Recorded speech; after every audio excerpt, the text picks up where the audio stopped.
SIR ও বাংলাদেশের উত্তাল পরিস্থিতিতে আতঙ্কে রয়েছে ভারতবাসী, যাদের আত্মীয় স্বজন বাংলাদেশে রয়েছেন।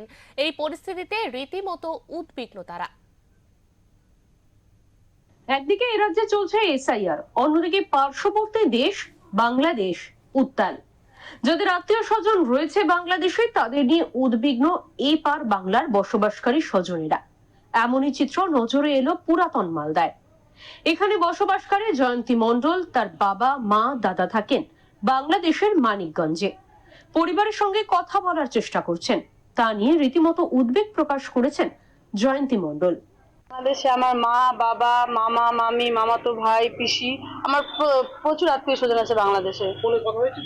ফোনে বিগত রাতে গত রাত্রে আমার দাদা আমাকে ফোন করেছে, যেটা ফোন করে জানতে পারলাম আমি যে ওখানে নাকি ভীষণ খারাপ অবস্থা, জায়গায় জায়গায় আগুন জ্বালিয়ে দিচ্ছে, হিন্দুদের ঘর দুয়ার থেকে জিনিসপত্র নিয়ে যাচ্ছে। যারা মেয়েরা ধরেন একটু কি বলবো আর আপনাকে, যে সমস্ত মেয়েরা উপযুক্ত তাদেরকে মনে করেন ঘর থেকে বের করে নিয়ে চলে যাচ্ছে। কোনো মেয়েদের তো কোনো সুরক্ষা নাই, ছেলেদেরকে বিভিন্ন রকম অত্যাচার করা হচ্ছে। টাকা পয়সা না দিলে বলছে বাড়ি থেকে বের করে দিব, ভাঙচুর করে দিচ্ছে। এত খারাপ অবস্থা। পুরাতন মালদার পালপাড়ার বাসিন্দা জীবন পাল একসময় বাংলাদেশে ছিলেন, পরবর্তী সময় তিনি ভারতে চলে আসেন। তিনি বর্তমানে ভারতীয় নাগরিক, তার আত্মীয় স্বজন ওখানে রয়েছে। এই পরিস্থিতিতে তারাও আতঙ্কিত। তার আবেদন, ভারত সরকার যাতে অন্তত এই সময় হিন্দুদের ভিসা দেন। মেয়েদের সুরক্ষা নাই, ওরা ছেলেরা ঘর থেকে ঠিক মতো বাড়াতে পারে না।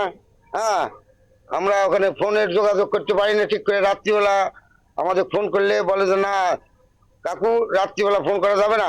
হ্যাঁ, ওদের কল নাকি কি করে লক, হ্যাঁ ওটা করে রাখছে। তারপরে আমাদের উপর এসে অত্যাচার করছে।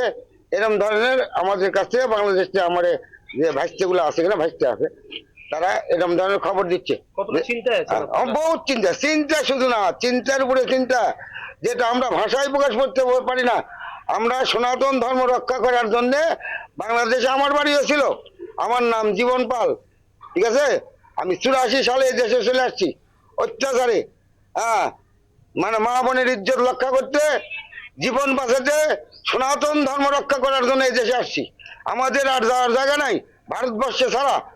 তাই অনুরোধ করছি সরকারের কাছে যে অবিলম্বে হিন্দুদের ওখান থেকে ভারতবর্ষে পার করার মতো সুযোগ দেওয়া হোক।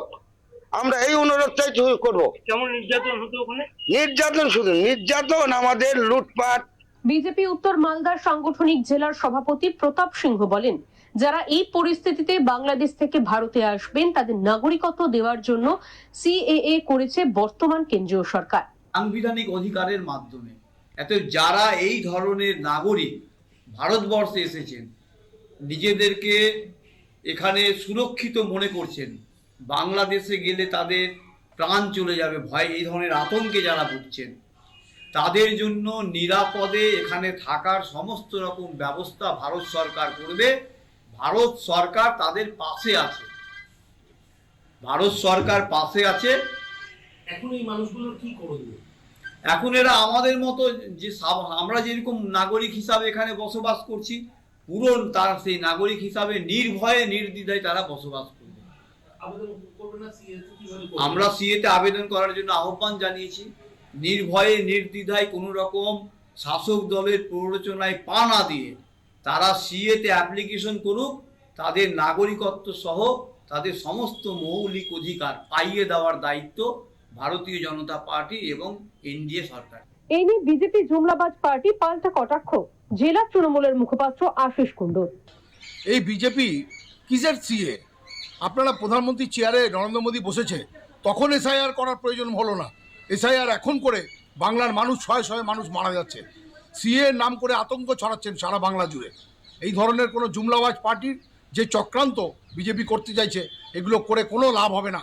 এই বাংলার অত্যন্ত প্রহরীর নাম মমতা বন্দ্যোপাধ্যায়, এই বাংলার সেনাপতির নাম অভিষেক বন্দ্যোপাধ্যায়।